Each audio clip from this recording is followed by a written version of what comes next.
Hola a todos, bienvenidos a Martes de Ministración. Qué gusto poderles dar la bienvenida. Y es un espacio en donde aprovechamos para crecer en la palabra de Dios, a nutrir nuestro espíritu y que nuestra fe también se vaya para arriba para que nos preparemos a todas las actividades que tenemos durante la semana. Y bueno, el día de hoy vamos a hablar acerca de un tema que a mí me resulta muy interesante y vas a ver por qué. Y si estás tomando notas, le puedes poner como título, ¿qué es lo que buscamos? A modo de interrogante, ¿qué es lo que buscamos? Y me inquietó mucho poderlo titular de esta manera este tema porque encuentro que todos en la vida estamos buscando algo. De alguna u otra manera, cuando ingresas al colegio, cuando te registras en la universidad, en el país de donde sea que nos estés el día de hoy visitando, conectándote, estás buscando algo. Quizás estás estudiando en la universidad porque estás buscando un título universitario que un día te permita tener una provisión económica para poder darle de comer a tu casa, a tu familia. O tal vez estás estudiando en la universidad por esa razón que mencioné, pero también tienes un interés genuino en aprender. El punto aquí es que sea por la una o por la otra, todos tenemos algo que estamos buscando. Y ese proceso de búsqueda nos transforma. Eso que sea, lo que tú estás buscando el día de hoy, te transforma y genera algo en ti. Por ejemplo, el otro día estaba viendo yo acerca de esta profesión de hace muchos años atrás. Te estoy hablando de casi la época medieval. Durante esta época existían una especie de científicos y místicos que se llamaban alquimistas. Y resulta que los alquimistas dedicaban su vida entera para buscar la piedra filosofal. Tal vez has escuchado de esto antes, pero obviamente la piedra filosofal era este elemento que les iba a permitir a los alquimistas tomar cualquier material y poderlo convertir o transformar en oro. Entonces, esa era literalmente la profesión que ellos tenían. Ellos se dedicaban a buscar la piedra filosofal. Y si no era a buscarla, por lo menos a inventarla o a poder crearla. Ahora, tal vez el día de hoy, muchísimos años después, a ti, a mí nos puede parecer un poco ridículo eso. O nos puede parecer algo como una meta demasiado utópica, una meta demasiado fantasiosa, podríamos decir. Sin embargo, te voy a decir un par de datos que a mí me resultaron muy interesantes cuando los vi. Y es que, por ejemplo, Isaac Newton, el famoso científico Isaac Newton, del que tú aprendiste alguna de las leyes más importantes de la física en el colegio, en la universidad, la mayoría del trabajo de Isaac Newton era de alquimia y solo una menor parte era un trabajo científico. Entonces eso quiere decir que durante esa época genuinamente era algo loable, genuinamente era algo que la gente sí estaba buscando. Pero ¿por qué te estoy hablando de Isaac Newton y de los alquimistas y esto? ¿Por qué te estoy hablando de esto? Porque el proceso de ese científico tan reconocido que aportó tanto a la humanidad, era buscar una piedra filosofal. Pero como el proceso o la meta que él tenía de esa búsqueda que él estaba realizando, lo llevó a volverse un científico verdaderamente capaz. Lo llevó a volverse una persona con una habilidad bastante resaltable dentro de su campo científico. Y quizá algunos ya entendieron más o menos hacia dónde es que yo voy. Tal vez el día de hoy tienes algunas metas que le puedan parecer a alguien más fantasiosas. Tal vez tienes una meta que querés llegar a ser un día presidente de tu país. Tal vez tienes una meta que decís, yo quiero poderle servir a Dios con todas mis fuerzas, quisiera ser un día pastor. O tal vez hay otra persona que está conectada aquí diciendo, yo quisiera llegar a ser un deportista de alto rendimiento y representar a mi país. Y esta meta le puede resultar extraña a alguien más y quizá esa otra persona hasta se pueda reír de ti, pero ¿qué te parecería que yo te dijera el día de hoy que un día un científico llamado Isaac Newton que tenía una meta fantasiosa, pero que en el proceso de buscar o de alcanzar esa meta, él se volvió un científico capaz? Porque lo que determina en tu vida la habilidad que desarrollas en algo es la búsqueda de lo que tú estás persiguiendo. Quiero que te vayas años atrás y quiero que penses ahora en esas personas que tenían que salir a buscar su alimento. Se tenían que convertir verdaderamente en personas sigilosas, fuertes, con un pulso así casi infalible, con un pulso perfecto para poder cazar a su presa, porque si no desarrollaban esta habilidad, aquello que estaban buscando no lo iban a poder alcanzar. Eso quiere decir que la búsqueda y la meta que tenemos determina la habilidad que desarrollamos. Y ponete a pensar en cualquier otro ejemplo que a ti se te ocurra en la vida. Quizá el día de hoy te pones a analizar un poco a tus amigos, a gente cercana a ti y te vas a dar cuenta de lo siguiente. Por ejemplo, las personas que están buscando la comodidad, la gente que tiene como meta la comodidad, adivina qué tipo de habilidad van a desarrollar. Van a desarrollar la pereza, van a desarrollar la mediocridad. ¿Por qué? Porque su meta es una meta negativa, es la comodidad. Entonces, si lo que yo estoy buscando es la comodidad, eso obviamente va a implicar que mi esfuerzo va a ser casi nulo. Por esa razón tenés que tener bien filtrado cuáles son esas metas que tú tenés. Tenés que tener bien filtrado qué es lo que tú estás buscando en esta vida. ¿Será que tú quieres llegar todos los días a tu trabajo solamente a estar cómodo? Porque si esa fuera tu búsqueda, entonces esa va a ser tu habilidad. La habilidad que vas a parar desarrollando. ¿Qué pasa si yo en la vida lo único que quiero buscar es el placer? Y esa es la meta, ¿verdad? Y hoy en día quizá podríamos decir que lo vamos a encontrar muchísimo de afuera. Gente que su meta en la vida es buscar el placer. ¿Verdad? Sea de cual sea, a través de sustancias, a través de relaciones sexuales, fuera del matrimonio o a través de distintas cosas. Pero cuando la búsqueda de una persona gira en torno al placer, y no estoy diciendo que el placer es malo, estoy diciendo que sí está mal ponerlo hasta arriba de la jerarquía interna que tenemos nosotros de lo que buscamos. Eso es lo que sí es incorrecto. Cuando el placer se vuelve el Dios, entre comillas, de tu vida, entonces vas a generar un desorden en ti. Así que quiero que el día de hoy hagamos conciencia de qué es aquello que nosotros estamos buscando. Y te quiero poner un ejemplo de alguien, de un hombre de fe, que su búsqueda principal era Jesús. Y cómo el hecho de que él lo pusiera a Jesús hasta el tope de lo que él verdaderamente estaba buscando, formó su vida y lo convirtió en una persona verdaderamente excepcional. Vamos a ir a leer Lucas capítulo 7, versos del 1 al 10. Quizá me voy a adelantar un poquito y voy a leer a partir del verso 2. Dice así: y el siervo de un centurión, a quien éste quería mucho, estaba enfermo y a punto de morir. Podemos decirlo de otra manera, en lenguaje actual, que el empleado del centurión, que era un soldado romano, estaba enfermo, estaba a punto de morir. Y en el versículo 3 leemos que dice: cuando el centurión oyó hablar de Jesús, le envió unos ancianos de los judíos, rogándole que viniese y que sanase a su siervo. ¿Qué es lo primero que estaba buscando el centurión aquí? A Jesús.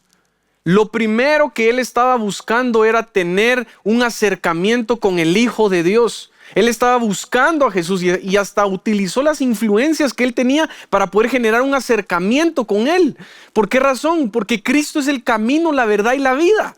Jesús es nuestra meta principal, o debería de ser nuestra meta principal. Fíjate que no lo había agregado entre los versículos para leer hoy, pero me parece interesante poderlo mencionar. Juan capítulo 14, verso 6. Jesús les dijo: yo soy el camino y la verdad y la vida. ¿Sabes qué es lo que me encanta de este versículo? Y me encanta, de veras, es uno de mis favoritos. El artículo que va en esa oración, que dice que Jesús es el camino.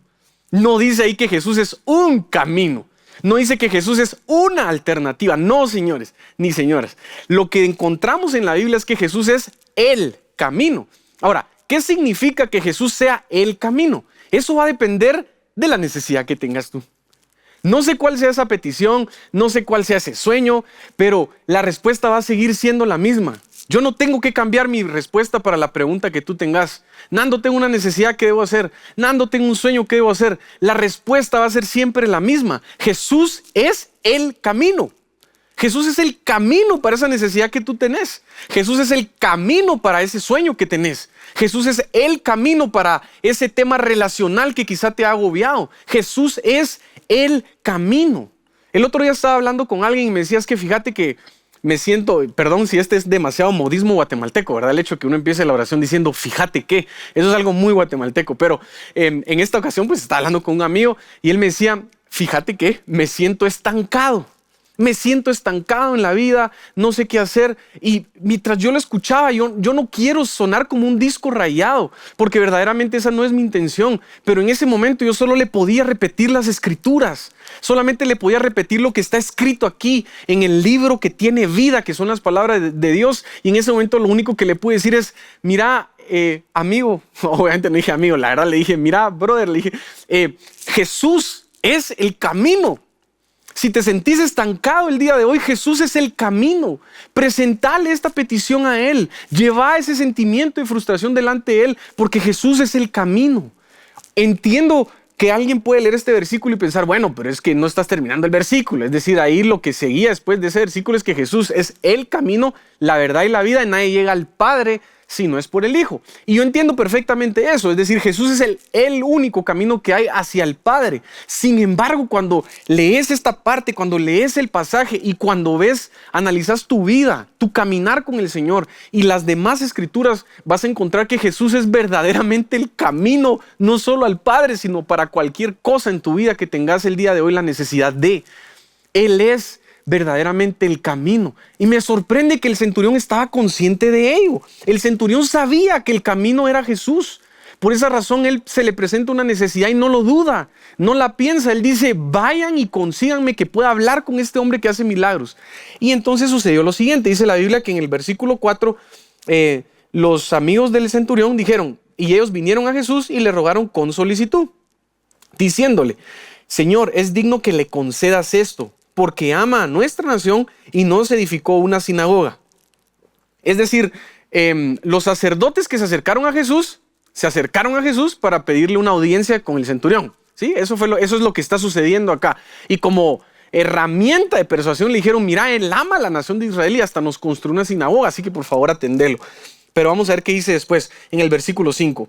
Porque ama a nuestra nación y nos edificó una sinagoga. Verso 6. Y Jesús fue con ellos. Pero cuando ya no estaban lejos de la casa, el centurión envió a él unos amigos diciéndole, Señor, no te molestes, pues no soy digno de que entres bajo mi techo, por lo que ni aún me tuve por digno de venir a ti. Pero di la palabra y mi siervo será sano. Te quiero decir mi siguiente punto, el punto 2, si estás tomando notas o lo que sea. Primero, buscó a Jesús.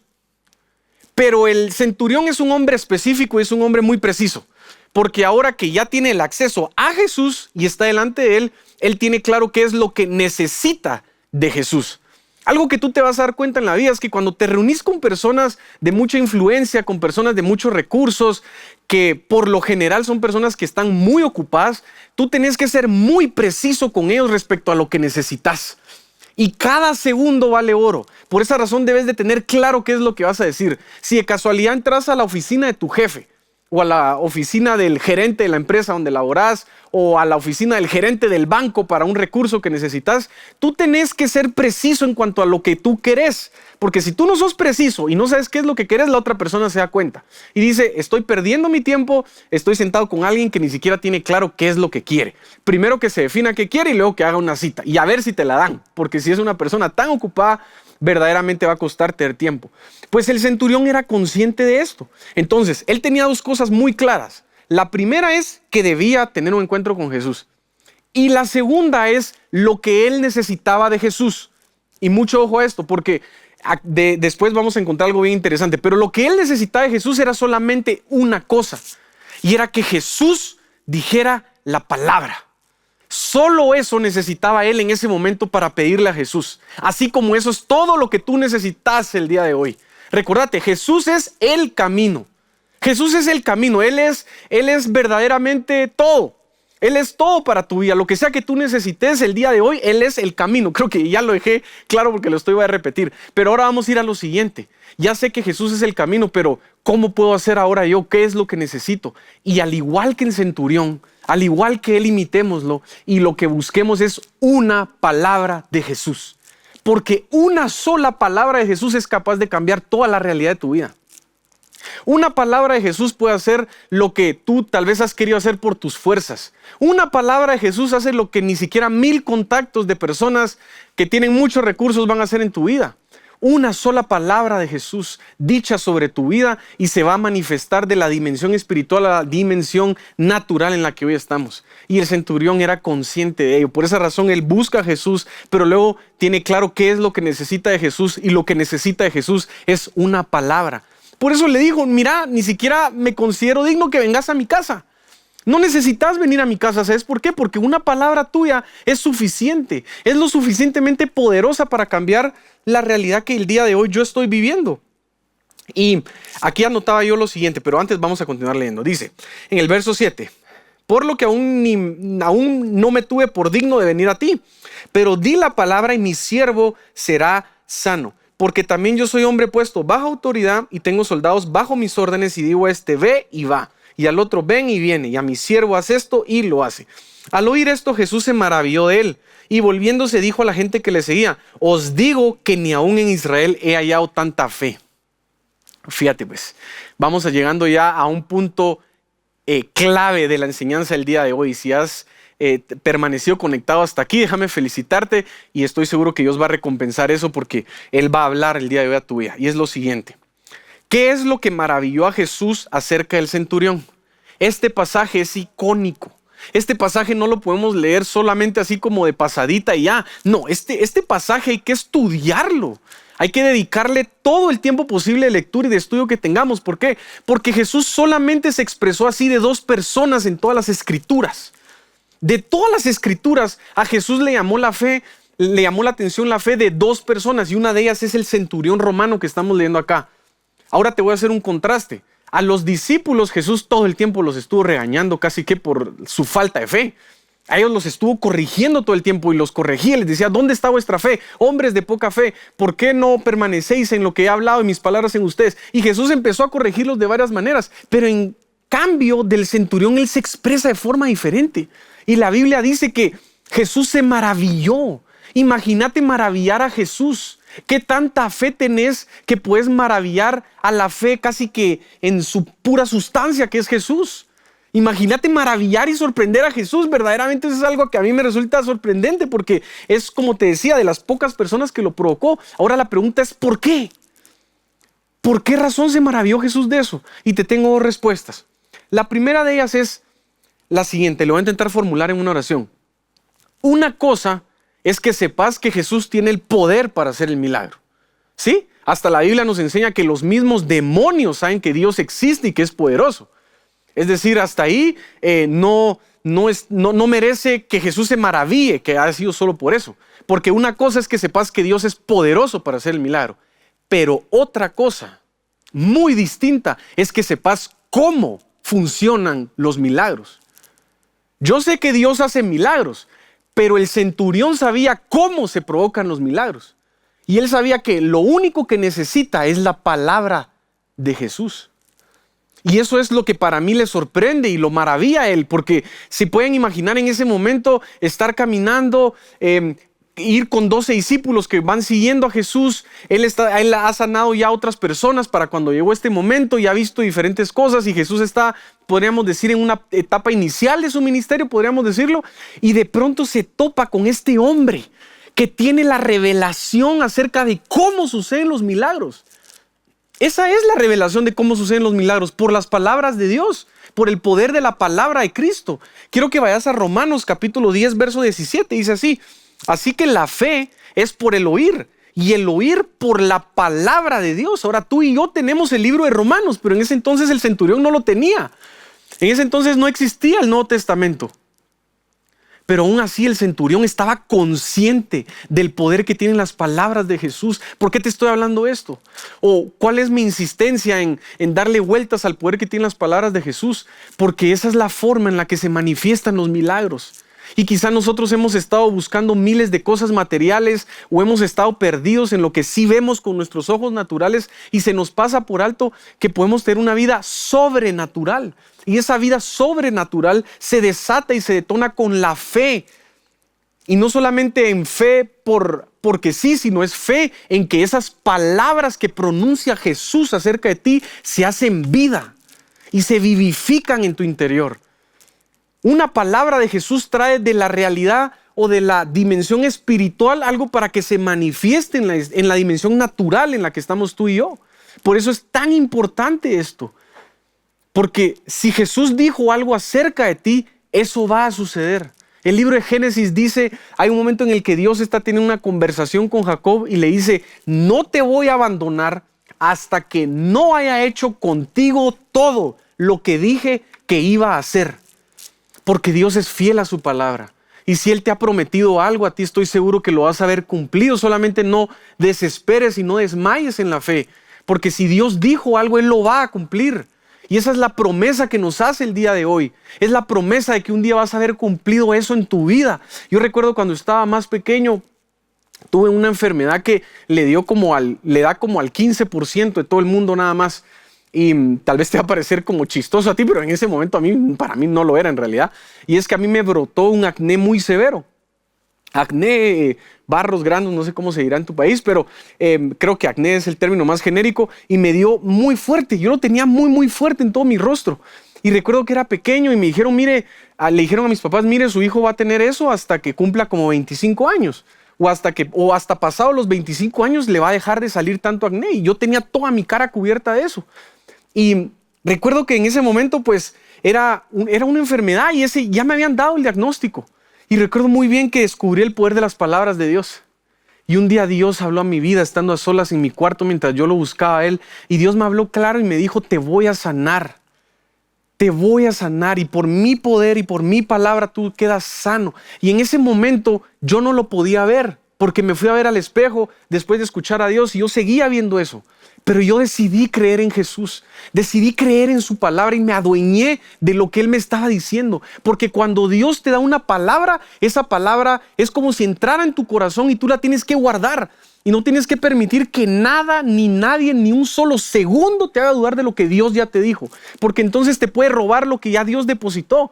Y no puedes permitir que el enemigo robe eso tampoco, porque hace una semilla que ya cayó ahí y que va a dar fruto en su tiempo. Y en ese momento la palabra cayó en mi corazón y yo la creí y lo oré, se lo pedí a Dios, y era cuestión de tiempo hasta que no tuve que usar ningún medicamento. No tuve que utilizar ningún medicamento, se acabaron mis visitas a los doctores. Recuerdo que la enfermedad era tan agresiva que llegué a tomar hasta 5 tratamientos distintos, y ninguno de los 5 tratamientos de las casas farmacéuticas más prestigiosas en ese entonces para ese tipo de enfermedades lograba sanar eso. Pero ¿sabes qué sí lo pudo sanar? El poder de Jesús y el poder de una palabra dicha sobre mi vida. Así que tienes que creer el día de hoy en el poder que tienen cada una de sus palabras. Y por último, no quiero dejar pasar este tiempo sin poder orar por tu vida y que podamos entender algo. Vamos a ir de nuevo al versículo 3. Cuando el centurión oyó hablar de Jesús, le envió unos ancianos de los judíos rogándole que viniese y sanase a su siervo. Y ellos vinieron a Jesús y le rogaron con solicitud diciéndole, Él es digno de que le concedas esto. Quiero hacer una comparación aquí. La mente de los sacerdotes judíos era la siguiente: el centurión se porta bien y tiene buenas acciones, por lo tanto, él es digno que le concedas el milagro. Esa es la mentalidad de los sacerdotes judíos. Ahora nos vamos a ir de aquel lado. Aquí está la mentalidad de Jesús, ¿verdad? La mentalidad correcta. ¿Por qué? Porque Él es el camino, ¿sí? No es un camino, Él es el camino. ¿Cuál es la mentalidad de Jesús? La mentalidad de Jesús es, este hombre se merece el milagro porque lo cree. Este hombre se merece el milagro porque tiene fe.